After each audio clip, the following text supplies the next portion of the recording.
Hi, in this video, we will be discussing probability in concept and introductory to probability. Let's begin. Probability is the chance of occurrence or something that will happen. This usually expressed in decimal or in percentage. It ranges from 0 to 1, including the values of 0 and 1. When the result is 1, it means that something will occur with certainty. The probability of a single event A may be written using the symbol P close open parenthesis A. This can be read as probability of event A happening. Single event probability, or sometimes called as marginal or unconditional probability. This means that only one event can take place. Example, if I will be tossing a coin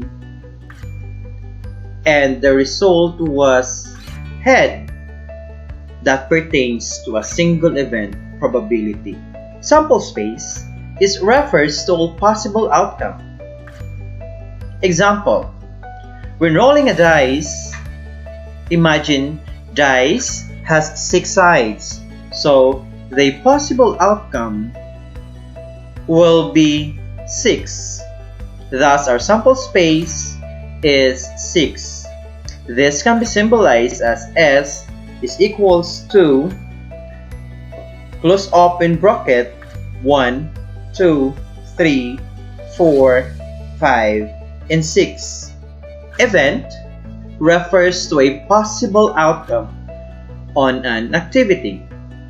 Example again, if I will toss a coin and the result was head, then that head is referring to an event. Experiment refers to the activity that produces an event. Example, in tossing a coin, the sample space is 2 because the possibility that might occur in a single event will be either head or a tail. Thus, the possibility of having a result of a head will be 50% or 1/2. This P, close open parenthesis A, is referring to possibility that event A will happen. And PA, with hyphen on the upper, possibility that event A will not happen. In probability, there are 3 approaches.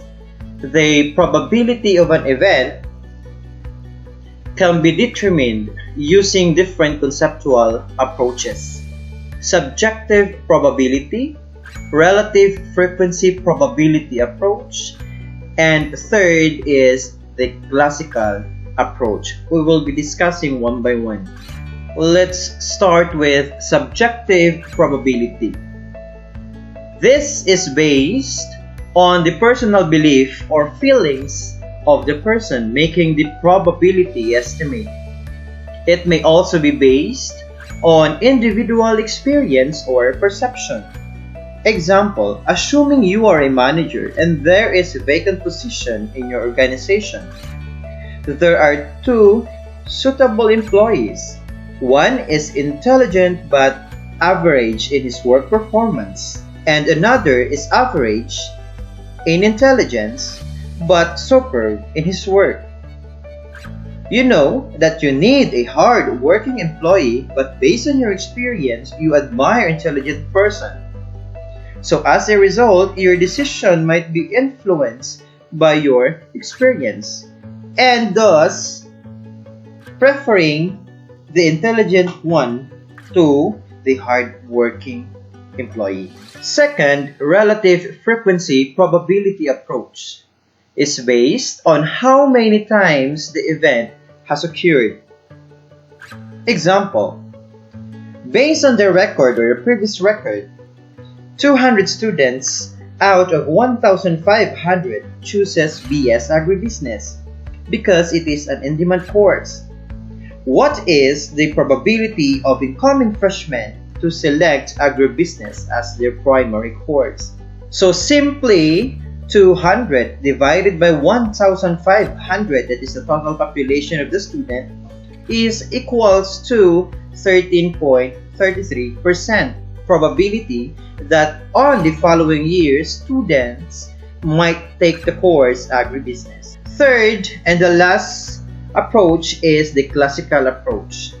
Classical approach is based on the possible outcomes that can be predicted even before the performance of the experiment. The formula can be expressed as P close open parenthesis A equals to N close open parenthesis A over N close open parenthesis S, where NA refers to the number of possible event A outcomes. S refers to possible outcomes in the sample space. Thanks for watching. If you have some questions, clarifications, and suggestions for the improvement of this video, you are free to comment below.